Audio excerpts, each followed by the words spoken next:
I have not seen a lot of reviews. I don't think I've ever seen a review on this particular one. I just really like the way it's set up. It's very simple and very gentle. And I personally do supplement a lot with my language arts, but I would like it to be targeted to my children. And for me, this is just kind of the base. This is where my kids get everything, and then I can add what they need a little extra help on.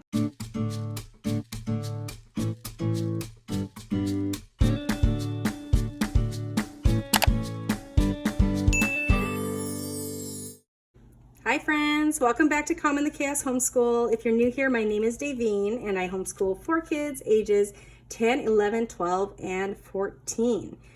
Today I'm going to be going over language lessons for the elementary child, and this is by Sandy Queen of Queen Homeschool Supplies. That's the name. And they have a lot of more Charlotte Mason type resources. And out of all the stuff that I have seen from them, I really like their language lessons. I have not seen a lot of reviews. I don't think I've ever seen a review on this particular one. I just really like the way it's set up. It's very simple and very gentle. And I personally do supplement a lot with my language arts, but I would like it to be targeted to my children. And for me, this is just kind of the base. This is where my kids get everything, and then I can add what they need a little extra help on. So we're going into 2. My 2 boys are going into 5th and 6th grade. Last year they did 1 and it worked really great. So then I went ahead and picked up number 2. So this is for the elementary child. After this, they have like for the secondary child, and then I believe they have some high school level as well. So I'm guessing the secondary child must be for more of a middle school level. I have not opened this yet, but it looks a lot like the one we used last year. All right, so it starts off very much the same. So there's a picture study and there's questions about the picture. And then here we have a creative writing. So tell a story of what you see happening in the picture. And lesson 3, so there are 180 lessons, so it's meant to be done once a day, 180 days of the week. We do it a little differently. I will generally do, this year I was doing 2 or 3 lessons depending on the child. And this coming year, I plan on doing 1 or 2 lessons, depending on the lesson, because we do a lot of other language arts. And I think once we finish that one, I feel like we can take this one a little more slowly. All right, so lesson 3, observation and narration, talking about a favorite type of animal.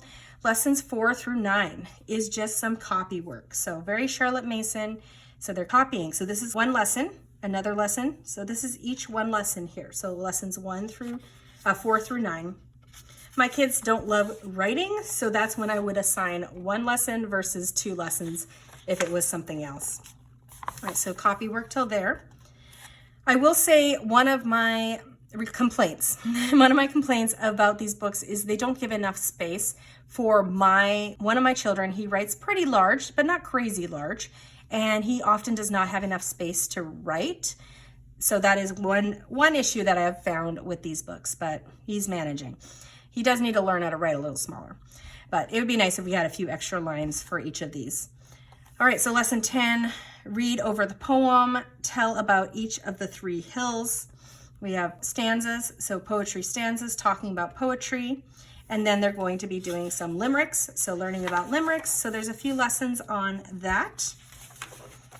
And then you get into the grammar days. So it just kind of rotates between picture study, poetry, talking about poetry, observation, and then we have grammar days, which I usually do 2 lessons at a time, because sometimes they only have explaining one day and then you start doing something the next day. So there's capital letters, capitalization practice, for narration, capitalization rules, so talking to a parent about it, syllables, so learning about syllables. So a lot of this is review from last year. They just kind of build upon what they did last year. Now we're talking about limericks again and the haiku. So they learned about the haiku.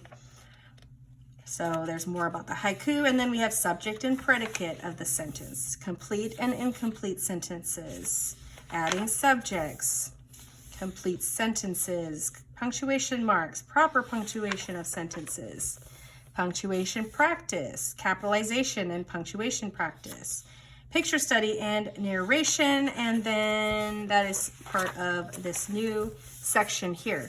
And then each section is very similar. We'll go through some copy work, we'll do narration, we'll learn about grammar rules, and then they usually talk about some form of writing. So here's writing a letter.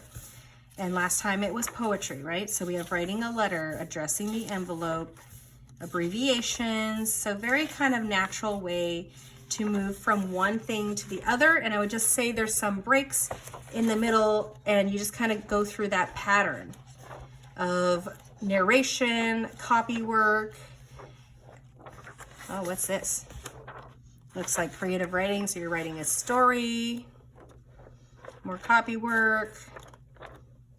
Yeah, and then we'll get into the grammar. So just a predictable kind of pattern, but you just cover everything a little bit more in depth each book, I would say. And towards the end, they do start to review the concepts that they learned. So we'll have the copy work, much bigger passages, as you can see towards the end here. We have quotation marks, and then review. So review of using a and, review of punctuation marks, review of contractions, review of alphabetizing, its and its, letter writing, so writing another letter, and then more of the same. Yeah, so like I said, we have really enjoyed this series.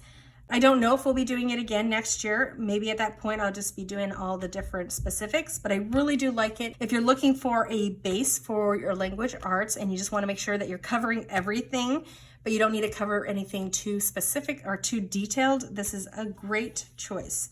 So thanks for coming today. If you're interested in following our journey this homeschool year, as I homeschool a 5th, 6th, 7th, and 8th grader, I would love for you to subscribe and hit the bell notification so you're notified of future videos. Thanks for coming today, and I hope to see you in my next video. Bye, everybody.